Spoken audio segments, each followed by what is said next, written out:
क्या बिहार की राजनीतिक बड़े बदलाव की ओर बढ़ रही है? क्या नीतीश कुमार की कुर्सी अब खतरे में है? और सबसे बड़ा सवाल, क्या बिहार को अगले 6 महीनों में नया मुख्यमंत्री मिलने वाला है? जी हाँ, यह हम नहीं कह रहे बल्कि यह दावा किया है चुनावी रणनीतिकार प्रशांत किशोर ने। तो क्या बिहार की जनता नई लहर की ओर बढ़ रही? नमस्कार, मैं हूँ राधा राणा और आप देख रहे हैं आयुर्वेद टाइम्स। आज की सबसे बड़ी खबर है बिहार की राजनीति से, जहां प्रशांत किशोर ने बड़ा बयान देकर हलचल मचा दी। उन्होंने कहा है कि चाहे एनडीए जीते या हारे, नीतीश कुमार 6 महीने के बाद मुख्यमंत्री नहीं रहेंगे। अब सवाल ये उठता है कि अगर नीतीश नहीं तो बिहार की कमान किसके हाथों में होगी? प्रशांत किशोर जो खुद बिहार में जन सुराज अभियान चला रहे हैं, उन्होंने साफ साफ कह दिया है कि बिहार में अब जनता मजबूरी में वोट नहीं देगी। वे कह रहे हैं कि लोग अब जाति और परंपरागत वोट बैंक से आगे बढ़कर विकास, रोजगार और शिक्षा जैसे मुद्दों पर वोट करेंगे। उन्होंने कहा कि अगले 6 महीनों के भीतर बिहार की जनता को नया राजनीतिक विकल्प मिलेगा। इससे पहले बिहार के मतदाता जेडीयू, बीजेपी और आरजेडी के बीच उलझे रहते थे, लेकिन अब जनता को एक नया नेता मिल सकता है। अब सबसे बड़ा सवाल यही है कि क्या प्रशांत किशोर सही कह रहे हैं? अगर सच में ऐसा होता है तो इसका असर बिहार की राजनीति पर क्या पड़ेगा? अगर एनडीए चुनाव जीतता है तो प्रशांत किशोर का दावा है कि बीजेपी अपना मुख्यमंत्री बनाएगी और नीतीश कुमार को हटा दिया जाएगा।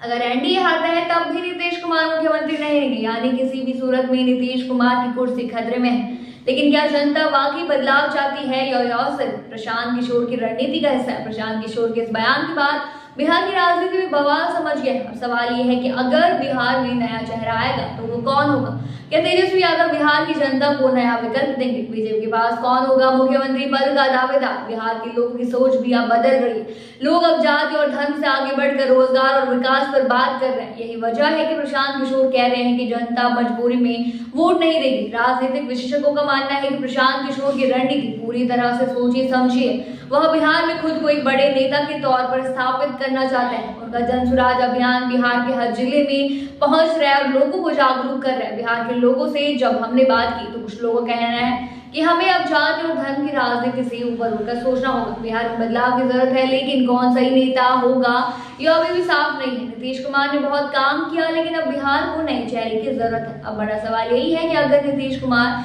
मुख्यमंत्री नहीं रहेंगे तो उनकी जगह कौन लेगा? अगर एनडीए जीतता तो बीजेपी अपने मुख्यमंत्री का चेहरा लाएगी। कौन होगा वह चेहरा यह अभी साफ नहीं है। अगर एनडीए हारा तो तेजस्वी यादव को फायदा हो सकता है। क्या बिहार की जनता तेजस्वी को स्वीकार करेगी? अगर नया विकल्प आया तो प्रशांत किशोर खुद चुनाव लड़ सकता है। जन स्वराज अभियान क्या बिहार की राजनीति में बड़ा बदलाव लाएगा? अब तक नीतीश कुमार ने प्रशांत किशोर के इस बयान पर कोई सीधी प्रतिक्रिया नहीं दी, लेकिन जेडीयू के कई नेता इसे मात्र एक रणनीति करार दे चुके हैं। अगले कुछ महीनों में बिहार की राजनीति में कई बड़े बदलाव देखने को मिल सकते हैं। क्या जनता सच में बदलाव चाहती है?